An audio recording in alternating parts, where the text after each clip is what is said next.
Get in, lads. Welcome back to the Get in Football podcast. Today we don't have a full podcast episode, just a little game preview. Mexico plays the United States of America tonight at 7 our time in the Concacaf Nations League. So we're going to talk about that. We're going to talk about what we think is going to happen, our predictions, preview, lineups, all that kind of stuff. So if you're interested, please consider watching the end. If you want more content revolving around Mexico, the U.S. men's national team, consider subscribing to us. We just passed 200 subscribers. We forgot to acknowledge in our last podcast episode, but we're acknowledging it now.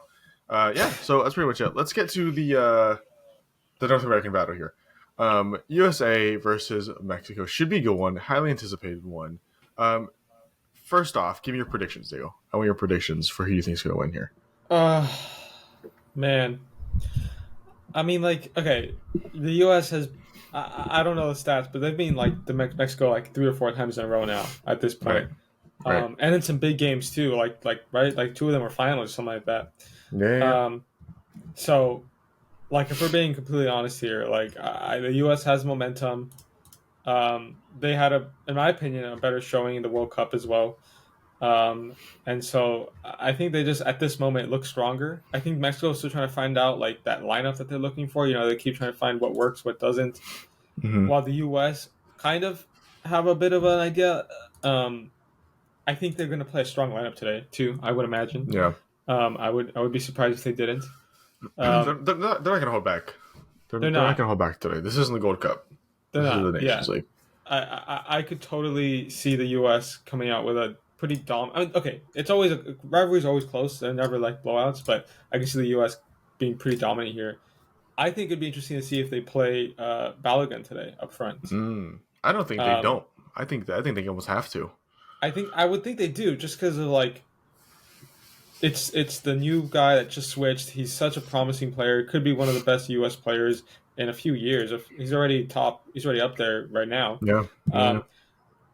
I think it'd be great to see him play, and I'm kind of excited to see what he can do because, I mean, if there's any time to show up, it's against the biggest rivals. Exactly. I was gonna say it's the perfect debut too, as you face off against America's biggest rivals. You throw it into the limelight of the U.S. men's national team right away. Personally, I mean, I'm a U.S. men's national team fan, more so than Mexico, even despite I am half Mexican. But the U.S. men's national team has to win here. I think if you don't win, it's very disappointing. I've seen the predicted Mexico lineups versus the predicted American lineups, and America has that quality in comparison to Mexico by far.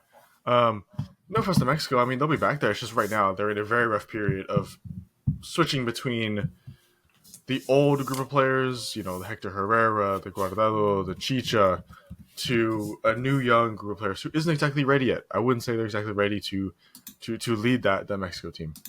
Yeah. So the USA has to win here. Pulisic, I'm sure going to play. Balogun, I'm sure is going to play. I mean, you don't not play a strong starting lineup here in a Nations League game against Mexico. Yeah, of course.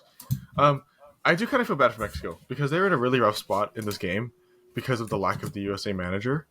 If you win against the USA, they didn't even have a manager, so it's not even that big of a deal. The US doesn't know what to do. If you lose, they don't have a manager. You lost to a team without a manager. Not a manager. I know. It is highly unfortunate. I do think BJ, I think Callahan is his name, is the U.S. interim manager. I think it'll be fine. Forlán Raglan seems to like him, like what he's telling the team. So they should be okay, but I do feel for Mexico, for Outry, because they are in a very rough spot with this whole thing. On American soil too, in Las Vegas, I believe at Allegiant Stadium where the Raiders play. That'll be interesting too. That would be. Because, I mean, we know obviously it's going to be a majority American fans, but there is a crap ton of Mexican fans in the United States of America, justifiably so, especially in the southwest part of the country. So I'm curious to see what the split's going to be. What the kind of go ahead. I was gonna say I don't know how to put this nicely, but I don't really like the Vegas crowds too much. I feel like there's not a lot of passion there. It's I fair. was watching some I don't know. There's like a sport. Was it a hockey game? I think it was a hockey game that happened the other day Oh on like yeah, social media. the Golden Knights just won the Stanley Cup, so Yeah, they won the and title in the they won the NHL. title. Yeah, yeah. And the fans were just so quiet and like they weren't really celebrating. It was just so weird. I Yeah, was like, damn, what happened here?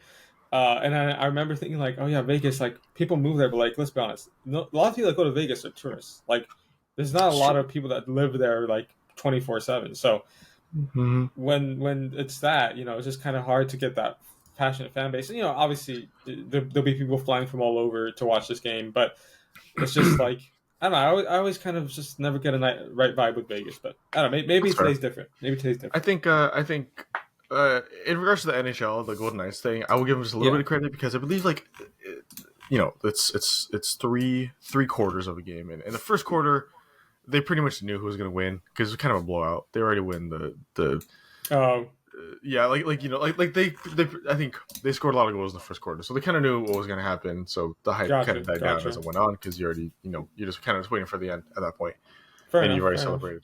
Yeah, but I mean I do agree with that. However, how the Vegas sporting culture in terms of passionate fans is not the best because they do often outsource their teams Yeah, from elsewhere, and that the fans don't always come with it.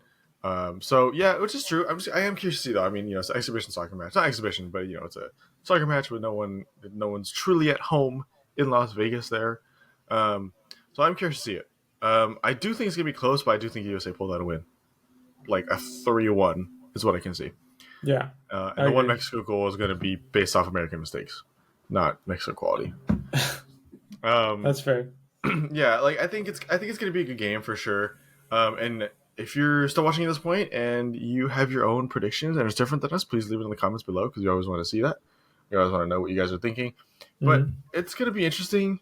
I do think at some point the USA will get a chance to bring on their bench, a few bench players, that being Brendan Aronson, that being Zendejas, which I'm happy about because I think they're just going to have that edge in the game where they're going to feel comfortable enough to do it, and I think they're going to be able to see some good young talent.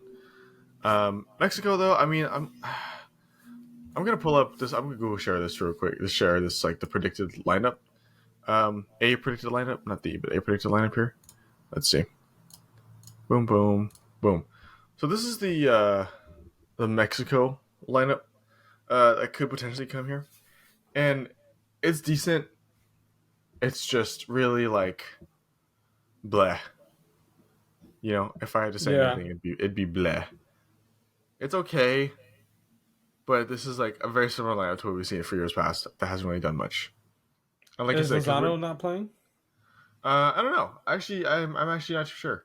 Um,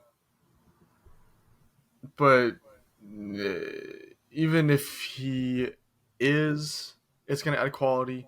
I would like if we could see Santi Jimenez, if we could see Lozano, if we could Hmm. see Julian Araujo, it'd be Because good. that But attack is bad right this is a now. disappointing attack. This is a very disappointing attack. In Yeah. comparison to the American one, this is a potential American one. I mean, this just has the quality. Yeah. Um, Yeah. Solid attack, four really good attacking players here, a really solid midfield, and an okay defense. I hate seeing Yeah. Zimmerman there. I'm tired of Zimmerman being I there. am tired of Zimmerman as well. There's other options, but he is that MLS link. I feel he's the let's promote MLS just a little bit, and he's the only person to do that because Yeah. he's the only one here in the MLS. Um, Chris Richards, Turner, it's solid. I think this team doesn't not beat Mexico. Yeah. It's a good team. It's a good team. It's a very solid team. And I think And we're finally seeing the U.S.'s potential. They have how they always said there's so many people in the U.S. They have such a big population. How do they not get better players? Because we never invested in development correctly. And I yep, think once we got that World Cup failure, we saw it as a big shock, and we kind of were like, okay, we need to focus on this more. And now we're yep, seeing it. Now we're seeing it. 10 of those 11 players are not from the MLS. They're from places that have been in Europe, and they're yeah, they're and developing mostly even better over there. top five leagues, Top five leagues, top five leagues. exactly. Yeah, Yeah, not just Europe. yeah, Yeah, which is and you compare it to the Mexican league. And I don't. I never really like relying on the whole. Well, the USA has more top five league players. Because because it does hold some value, but not that much in my opinion. It shouldn't be valued as much as people do, because it's literally just a statistic. But regardless, though, these players are up there for a reason. The Mexican team is fielding a lot of Lima MX players for a reason, because they're, like I said, waiting for that transition. They haven't gotten it yet. USA wins. No ifs, ands, or buts about it. I wouldn't be surprised if this is the last game where they don't have a manager. I wouldn't be surprised if we see someone in it. I saw your boy Jesse Marsh is still in the running, Diego, but apparently he's not top candidate anymore. Who's top? We don't know. There's apparently 5, consisting of Jesse Marsh, Patty V, Greg Berhalter's still in there. Just stupid. Okay. I don't know why he's in there. I think the 2 we don't know. I'm trying to think. The one the one I think we should be interested in more in is the American manager at Hoffenheim. Hoffenheim, I'm pretty sure. Hertha Berlin? Hoffenheim. I can research that. I have the tweet somewhere. It's right here. Hoffenheim manager. Pellegrino Matarazzo, yeah. He's been contacted, but I don't know if he's really been contacted. He's been notified, but I don't know about any talks or anything. But I would like him. He punches above his weight with Hoffenheim for sure, and he's in there with his other teams as well. So I would like him. But yeah, I think it's pretty much it for today then. Like we said, if you have your own opinions about it, please let us know in the comments. We want to hear, of course. If you want more content regarding international football for big summer, please consider subscribing to us. For 250 subscribers, we're going to do a mystery kit. That's the plan, at least. So if you want to see us open that, we'll get there. Help us get there. We greatly appreciate it. Hope you guys watch the game later. Let us know. Come back to the video afterwards and comment what you thought about the game. All that jazz. So hope you guys have a good rest of your day. And we'll see you guys later. Peace.